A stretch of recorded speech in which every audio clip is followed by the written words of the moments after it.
আপনারা দেখতে পাচ্ছেন রাজ্জাক কাকা, ওনার বাড়ি বগুড়া জেলায় শিবগঞ্জ থানায়। দেখেন আমার একজন চাচা ওনাকে খাওয়াচ্ছে। দেখেন আমি ওনার জন্য মুরগ পোলাও আনছি। ওনাকে জিজ্ঞেস করছিলাম, উনি বলছে যে উনি মুরগি খাবে। তারপর আমি মুরগ পোলাও নিয়ে আসি। দেখেন এখানে কত লোক জড়ো হয়েছে ওনাকে দেখার জন্য। দেখেন সবাই আমাদের এলাকার মানুষ। সকাল থেকে ওনাকে সবাই পরম যত্নে রেখেছেন। ওনাকে গতকাল রাত্রে রেল স্টেশন থেকে আমি উদ্ধার করি। আর ওনার ফ্যামিলি আমার সাথে যোগাযোগ করেছিলেন। ওনাকে আগে একটি ভিডিও করেছিলাম আমার বাসাতে, যেখানে দুপুরের খানা খাইয়েছিলাম ওনাকে।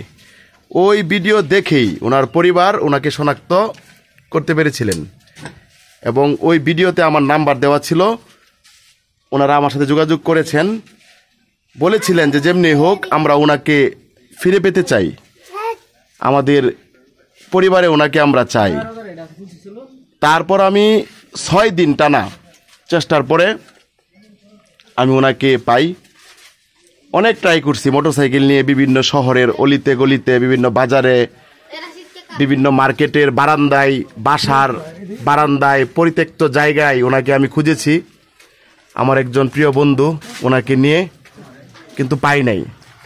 শেষ পর্যন্ত ওনার ভাগ্যটা অনেক ভালো, ওনার পরিবারের মানুষ অনেক ভালো, ওনারা দোয়া করেছেন এবং আমি সর্বোচ্চ চেষ্টা করেছিলাম বিদায় ওনাকে আমি সর্বশেষ গতকালকে রেল স্টেশন থেকে উদ্ধার করি এবং আমার নিজ গ্রামে, নিজ এলাকায় নিয়ে আসি। উনি যেখানে বর্তমানে অবস্থান করতেছেন এইটি ঘাগড়া গ্রাম এবং উতুরি সমন্বয়ে, ঘাগড়া এবং উতুরি পাশাপাশি একসাথে এই জায়গাটি। উনি এখানে অবস্থান করতেছেন সকাল থেকে এবং পরম যত্নে। সকালে আমার এক ভাতিজা ওনাকে ভাত খাইয়েছেন ডিম দিয়ে, ভর্তা দিয়ে। তারপর দুপুরের খাবার আমি হোটেল থেকে নিয়ে আসলাম। উনি বলছিলেন মুরগি খাবেন, মুরগ পোলাও নিয়ে আসলাম। এই যে কাকা ওনাকে অনেক যত্ন করতেছেন, অনেক সকাল থেকে ওনাকে সিকিউরিটি দিচ্ছেন আমার এলাকার লোক সবাই, যেন উনি হারিয়ে না যায়। যেহেতু আমরা বহু কষ্টে ওনাকে পাইছি, উনি যদি আবার হারিয়ে যায় পরবর্তী সময় ওনাকে খুঁজে বের করা অনেক কঠিন হবে। যে আমার একটা চাচাতো ভাই, সেও সকাল থেকে এখানে ছিলেন, ওনাকে খাবার দিয়েছেন, ওনার পাশে বসেছেন, কথা বলেছেন। কিন্তু উনি কথা বলতে পারে না, উনি শুনে আমরা কি বলি, উনি শুনে উনি বলার চেষ্টা করে, কিন্তু আমরা বুঝি না। দেখেন উনি কিন্তু খুব সুন্দরভাবেই খানা খেয়েছেন এবং খানা সম্পূর্ণ করেছেন। ওনার জন্য আমি পানির বোতল নিয়ে আসলাম, এখানে আপনারা দেখতে পারতেছেন ঠান্ডা নিয়ে আসলাম। তারপরে ওনার জন্য কিন্তু একজোড়া নতুন জুতা কিনা হয়েছে, আপনাদেরকে দেখাই। এই যে এখানে আছে একজোড়া নতুন জুতা, ওনাকে আমরা গিফট করতেছি। দেখেন ওনার আগের জুতাগুলো, এই যে এগুলা পুরাতন জুতা ওনার পায়ে ছিল, নতুন জুতা নিয়ে আসলাম। তারপর লুঙ্গি নিয়ে আসলাম একটা নতুন। ওনার পরনের যে লুঙ্গি, এটা খারাপ, খুব খারাপ কন্ডিশন।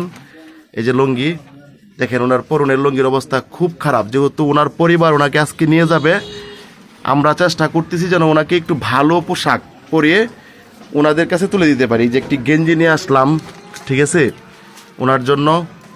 তারপরে গোসল করবে উনি, গামছা নিয়ে আসলাম। তারপরে এখানে সাবান নিয়ে আসলাম, ঠিক আছে। যতটুকু পেরেছি ওনার জন্য আমরা এলাকাবাসী চেষ্টা করেছি। সবাই আমাদের জন্য দোয়া করবেন।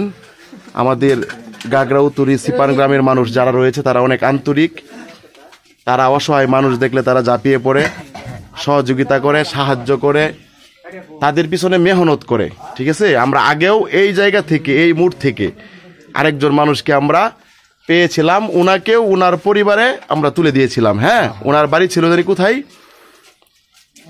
লালমনিরহাট মনে হয়েছে। ওনার বাড়ি ছিল লালমনিরহাট, ওনারও বয়স ছিল 80-র মতো। ওনাকেও আমরা এখান থেকে ওনার পরিবারে আমরা তুলে দিই। তো সবাই দোয়া করবেন যেন ওনার পরিবারের হাতে আমরা ওনাকে খুব সুন্দরভাবে তুলে দিতে পারি। তাহলে দেখা হবে পরবর্তী নতুন ভিডিওতে।